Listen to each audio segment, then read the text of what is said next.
Hello everyone, my name is Crackbrained. I welcome you to the first lesson on my guide where we turn filthy kebabbing animals into true, offense-picking, strong men.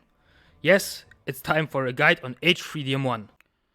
Since it's a template-specific guide, I will assume that you bring knowledge from previous classes, understand the basics of the game itself, know how to set up a game in the lobby, know how town crates work, know how chains work, etc, etc.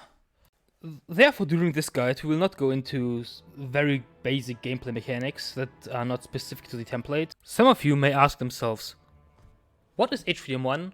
Why should I bother with it? And what makes it special compared to other templates? And I will try to answer those questions real quick for you. h3dm1 is a mirror template, which means both sides will play a roughly equal map. Roughly in the sense that everything except the heroes will be the same, every gold pile size, every creature bank size, everything the same. It's a staple in many tournaments, so if you are interested in improving your gameplay, maybe participate in some tournaments to see how you fare against other players, to be competitive, it's a very good start, it's a very good thing to know how to play it. Or maybe you are just someone who watches a lot of games on Twitch or on YouTube, streams, etc. And maybe your favorite streamer is playing this kind of template, and you yourself don't really understand what's going on, or you just want to increase your backseat gaming. So it's a good choice to have a look, understand, and maybe it will help you. As mentioned earlier, the template itself is a mirror template. What exactly does that mean?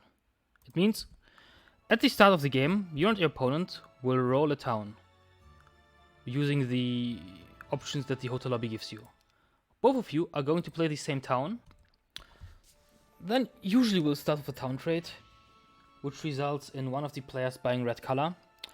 Afterwards, red bans up to 3 heroes. It doesn't have to be 3, it can be up to 3. Blue picks a hero first, and then red picks out of the remaining hero pool. In regards to the hero pool, there is 2 things you have to keep in mind. First is, we have 9 heroes that are banned by the template itself, so they can never be part of it. Those 9 banned heroes are the 3 logistics specialists, Gunner, Dessa, and Kyrie, the 2 Earth heroes, Laberfa and Grinden, the 2 resurrection heroes, Elamar and Jadeite, and then you have 2 special cases being Luna and Miriam. The second thing you have to keep in mind during a hero ban is that you don't want to simply ban the, in your opinion, 3 best heroes for faction. Rather, you want to ban in a way that you get a matchup which feels fair for you, like a matchup you yourself are confident in playing even though you get the worst out of the 2 heroes. A good example for that would be Castle. A very popular matchup in Castle is to ban Valeska and then go Lord Hart versus Cutbirth, since both are roughly equal in strength. The other choice would be you go ahead, you ban Valeska, let's say Caitlyn and Cutbirth, and your opponent gets a pick on Lord Hart, and then there is no actual hero for you yourself to pick. And that's one of the worst situations you have to avoid. Once the game has started, you will find yourself on a map that is created by this template. On the first look, it might look kind of complicated, but in general it's pretty simple, so let's start with breaking down the template itself. What you have here is 3 kinds of zones. First, you have both player starting zones. They are zones that have all kinds of resource mines, average guard strength, which is present in every zone of this template. You have fairly nice amounts of value. Like, everything's okay. It's not rich, it's not poor, it's just average to say. The starting zone itself is connected to 3 zones that from now on I will be calling town zones. What makes town zones special is that the town within the zone has a fort built already. That means you can, if you want, build army in that town. Another thing is that the town will fit to the terrain. That means if the terrain of the zone is grass, you are always guaranteed to have a castle or rampart town. If it's rough terrain, you're guaranteed to have a stronghold town and so on. That's a thing that we will discuss a bit later, but keep that in mind, it's a very important factor when you start making your plans. Every town zone then is connected to 2 treasure zones. Treasure zones are the zones with the highest value on the template. They have the most objects and the most valuable objects. Valuable objects doesn't have to mean good object, but it's more likely that you will get things like hives and pickets and major artifacts in the treasure zones. Also to note is that the treasure zones are connected to your opponent's treasure zones of another town. Those are the zones where you will spend most of the game in once you reach the second week, maybe end of the first week if you're fast. All of these zones are connected in between each other by a 6k value guard. For those who don't know, a 6k value guard is something that can differ in between 100 centaurs and roughly 15 sorceresses. Maybe 10 sorceresses rather. Every unit below centaurs will, in AI value, will not spawn as a 6k value guard, and every unit above sorceresses will not spawn either. The difference in strength between 6k value guards differs a lot, as you might imagine. You can roughly categorize it by having slow walkers that cannot morale as pretty much free XP, that includes stone golems, walking dead, zombies, etc. Then you have fast units that, if you're proper at taking fights, will usually still not be a problem. By fast units, I mean units of speed 5, 6, 7, 8. Then you will have very fast units that sometimes will require you to have at least a tactics hero or some way to counter them. That would be dragonflies or silver pegasi. Then you have two kinds of range units which are usually more painful than the kinds I mentioned before. And they can pretty much divide it in range units that require you to have some kind of counter and units that you can just tank out. Things like Evil Eyes and Storm Elementals have a decently high AI value compared to their damage. So you're capable of pretty much tanking them out, blocking them, and then killing them afterwards while taking acceptable losses. Then there are things like marksmen, sharpshooters, or let's say grand elves, which require you to have tactics or very fast units to counter them immediately. And then there is the true raid boss of 6k value guards, the most difficult one of them all.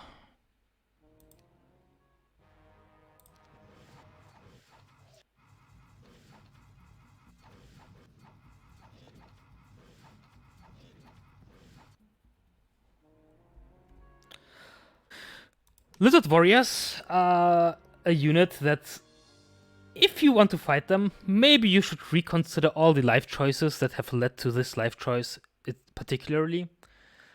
They are heavily undervalued, which means you get an insanely high amount of them spawned, and they are very tanky, deal high damage, and are very problematic to deal with. Players tend to avoid them early on unless they have specific counters to them, can block them immediately, have units that can brawl with them, or a very strong hero. Like as you saw in this small fight here, even a gold dragon, who's usually capable of taking on most guards without problems, dies while still leaving over 20 lizards alive. Understanding how to deal with what 6k guard, how strong each of them is, and which require you to have what, is an important part of this template, since you want to deal with them while having minimal or better no losses. Now that we have the very basics out of the way, let us talk about how you would play the first day. So, you have your opponent, you start your game, you pick your template, you set everything up, you ban your heroes, have your pick, start the map, right? It generates. What do you do? How do you decide on your first day if you keep it, how you play it? A very important part of this template is to figure out plans and to decide what those plans will be. Since the template is a mirror template, what you're fishing for are advantages. What do I mean with advantages? Advantages can be categorized in several aspects. One of the possible advantages you can get in this game would be getting a hero with a level 4 spell specialty. Those would be Solmir, Dima, or Aislinn. Not only do they allow you to get an early tempo advantage by killing annoying range guards without heavy losses, they also are potentially very strong heroes for the mid game to take your first objects, or maybe even start a rush, because as I said, they have very powerful spells. If you find stats to accompany those spells, they can get a lot of stuff done. Another kind of the so-called hero advantage you can gain is having heroes that either starts with estates or have the 350 gold specialty. The most prime example of that would be Lina, who has both. Reason for that is that h3dm1 is a decently poor template, and you often have this gold need spike at the start of the second week where you want to buy out all the army you bought and continue building mage guild, get heroes to chain stuff. And therefore having heroes that provide you with nice amounts of gold through the whole game can be a very important advantage you can have. Another kind of advantage to get early on is one dictated by the starting heroes. It goes in two ways. One way can be dictated by army specialists. If, for example, you were to go into a matchup, let's say Cassiopeia versus Annabelle, and you were to have pirate dwellings, it would be an advantage for Annabelle. You were to have a lot of ocean dwellings, advantage for Cassiopeia. You have objects where one of the two heroes excels compared to the other one, advantage for that side. Also, you can look at, since it's a mirror template, you can look at your starting army. In this case here, we have the matchup Genova vs Mephala. Neither of them is an army specialist, so both will have the exactly same army. In this case, I have 4 elves, 3 centaurs, and 19 centaurs. In the tavern, the heroes will have the same army as well. As said, as long as there is no army specialist. My opponent will have another druid in this slot, and another necromancer in this slot. By buying out both heroes, I can in this case see I have 7 elves in total. If I buy my other 7 elves, it will be 14 elves, a decent elf stack, which under Genova is good.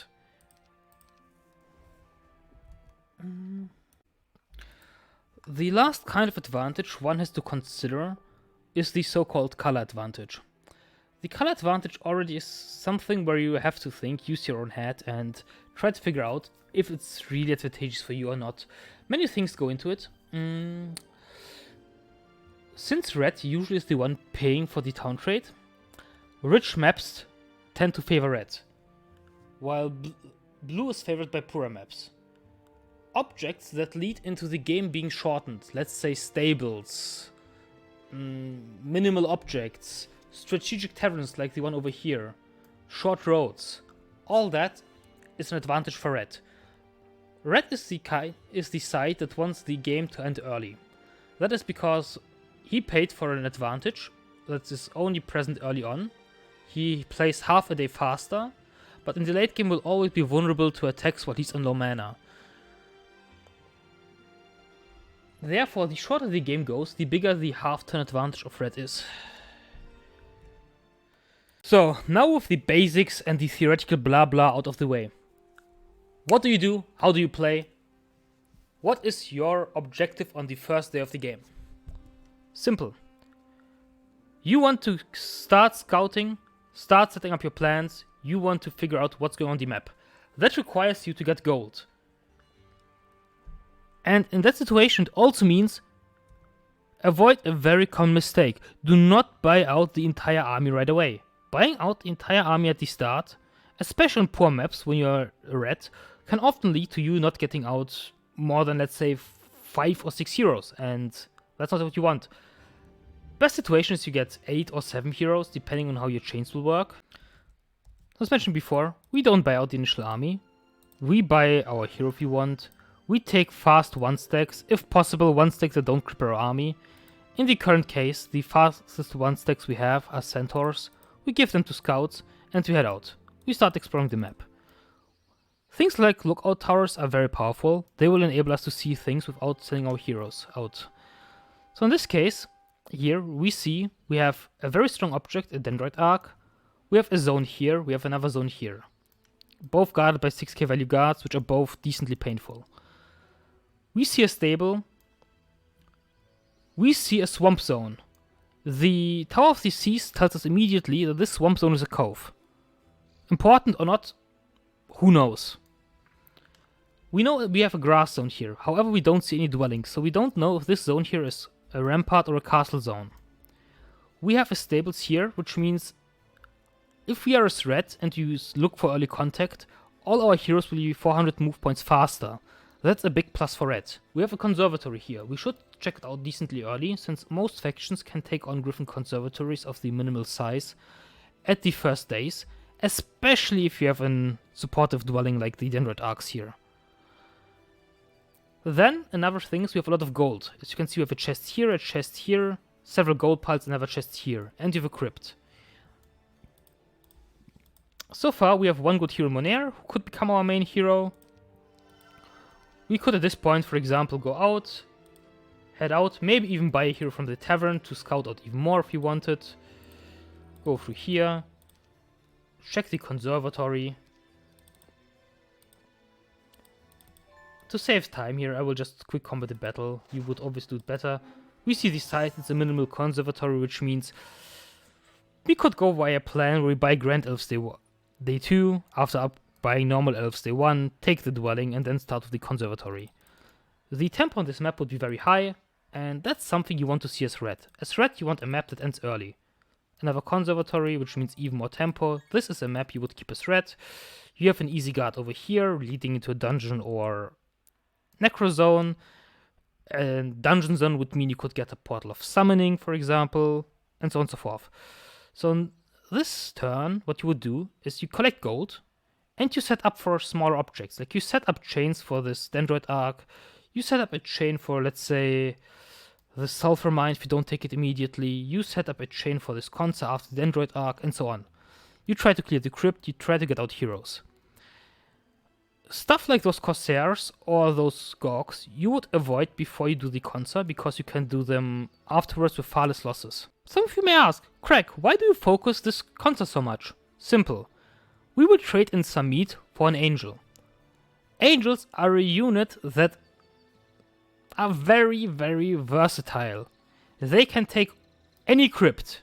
They can take churchyards by themselves. They can take on almost any fight in your starting zone without bleeding. So if you look at our starting zone, except for another Consa and this Archmagi box, the angels can take on pretty much any fight here without any losses if we go in only on the angel. They can beat most 6k guards that are not ranged units, so with the Gorgs and the Corsairs they would have problems. However, we could provide them with either a strong hero or some 1-stacks, for example.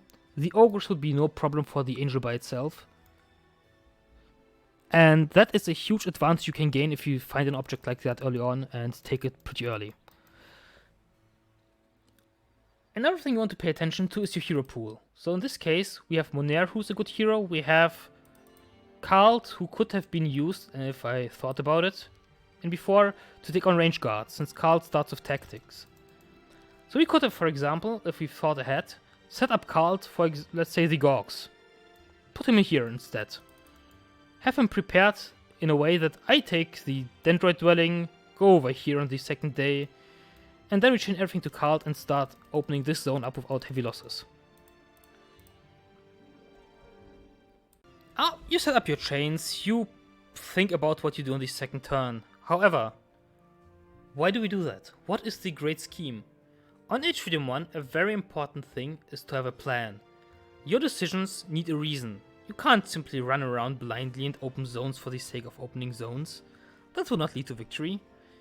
You need a systematic approach to things, as people would say. It's a mistake I used to do very often myself, until I was called out by a player that was clearly better at that point than me. And he said, like, Craig, you're playing this like shit. You're just opening zones for the sake of opening zones. That's not how you do it. You have to open zones systematically. First I thought he was trolling around, talking nonsense. Then I thought a bit about it, and it made sense. Why do we want a zone here? What reason would you have to open up specific zones? Why would you do that? For example, look at this swamp zone. Do I really want to mess with Corsairs for a zone that has heavy movement penalty? A town that provides me with nothing? Probably not. This zone here at least has an easy guard where I don't bleed army, where I can preserve it, where I at least can scout out without having losses for it. The guard itself gives me good experience as well if I take it on an important hero. This zone up here at least has the chance to be a rampart zone because it's on grass. Things like that can always influence your decisions. However, to make proper decisions and make a plan, you first have to understand the victory conditions on this template. So let's also have a quick talk about those. Win conditions can be summed up in several points. You have heroes, spells, artifacts, army, and map control. What does that precisely mean for you? When I talk about heroes, I refer to having one big main hero who's the one that will start doing your first object of a size, who will be the one to pretty much carry the weight. In a dream world, he will be the one to do your final battle against the opponent. He will be the one to do your first big object. He will do your first utopia. And he's the one whom you put your early game on as well. Also, you have support heroes. Heroes that, on this template, most important, you will have Earth Magic. They will do things that a random level 1 hero from the tavern cannot do. For example, use control spells, do difficult but not very difficult objects, or to in the late game just contest the map.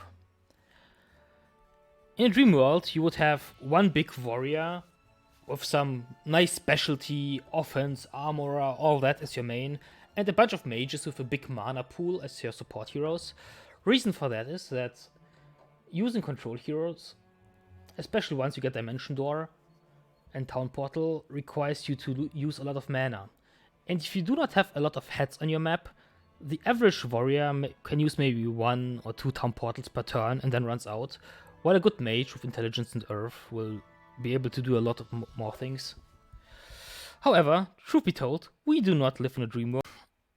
And that means what sometimes can happen is that you don't end up with your dream hero pool. You might have even no proper mage that catches the magic you want. And your hero pool might look something like this, where a random Arlag becomes your main. So then you have some random warrior with 30 mana grabbing Earth Magic.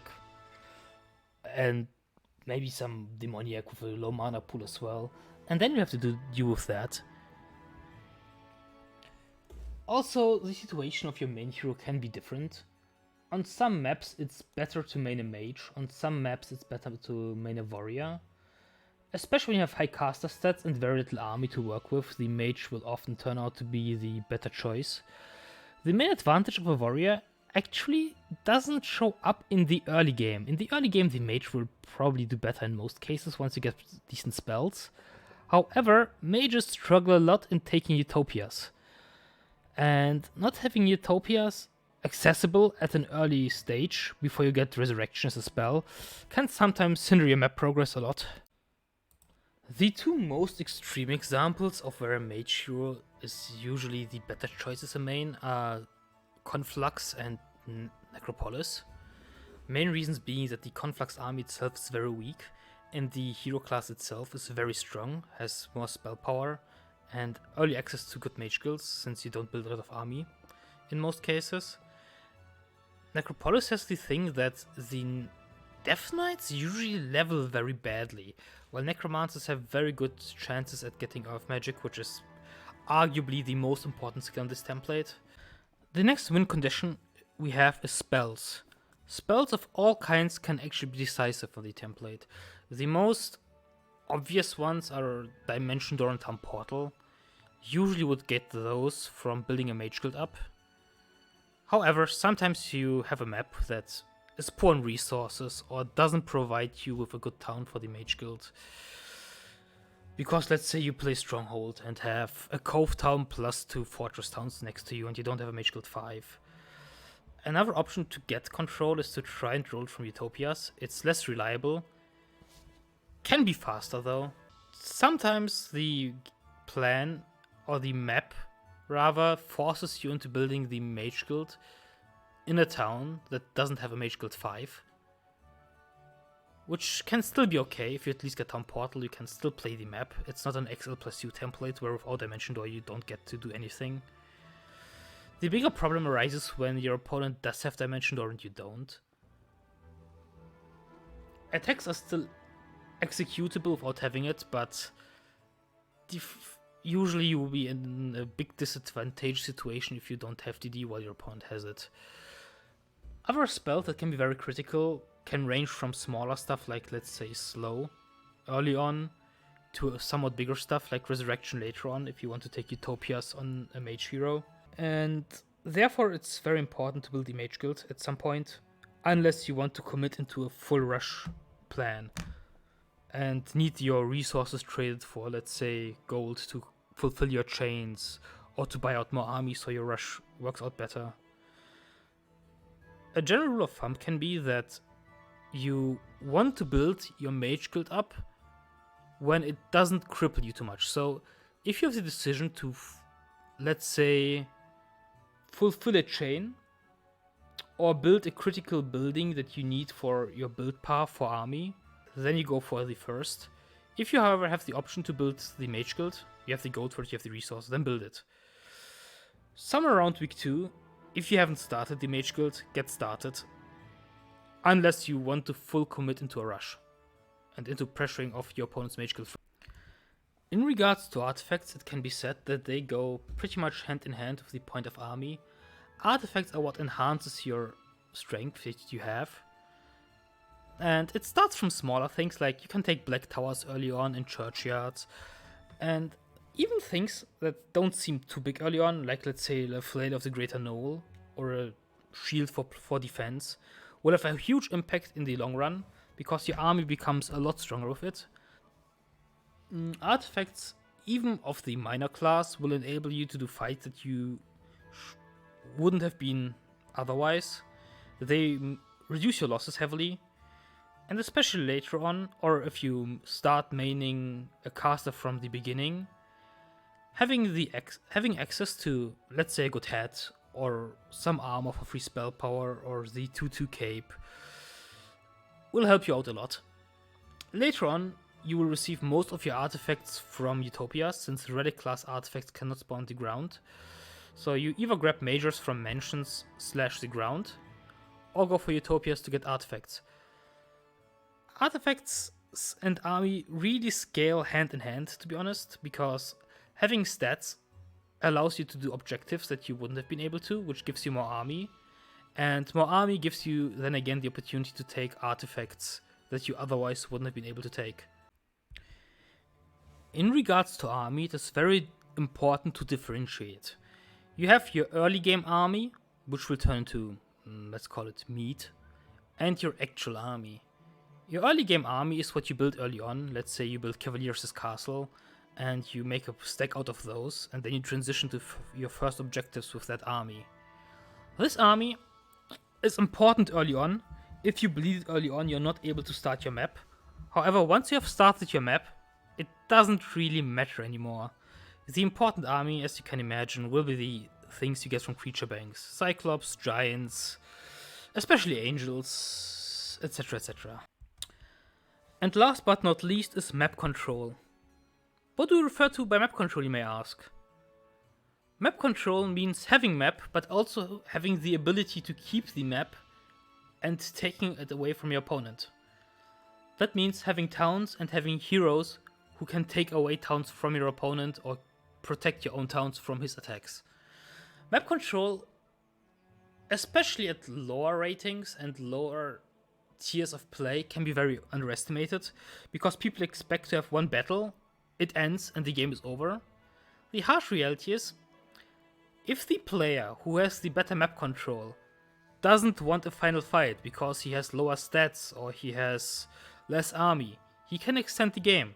He can take away zones, avoid confrontations, and unless he makes a mistake, his situation will improve, while the situation of the other player will decrease and get worse by the time. Since the player with more support heroes, as we mentioned before, will be able to kill support of the other guy, take away his towns, and then hide his heroes in safety. And while having the higher map control, he's also able to farm more objectives, maybe even launch hit and run attacks on the main army of the opponent, or just drag it out, honestly. Because in the long run, if you don't have the map control, you can't really win. Since having heroes and army and town portal and all that is nice, but if you have no towns to move to, what does it give you? Not much, right?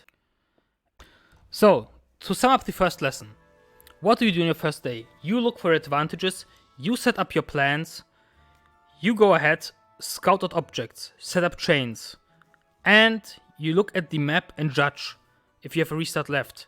Does this map favor me? Do I have heroes that support this map? Do I have the gold setting on the map itself that favors the color I have? Are there objectives that favor one of the two players more than the other? And then you consider that and think about how you play with those advantages. Should you have any questions remaining, feel free to ask them.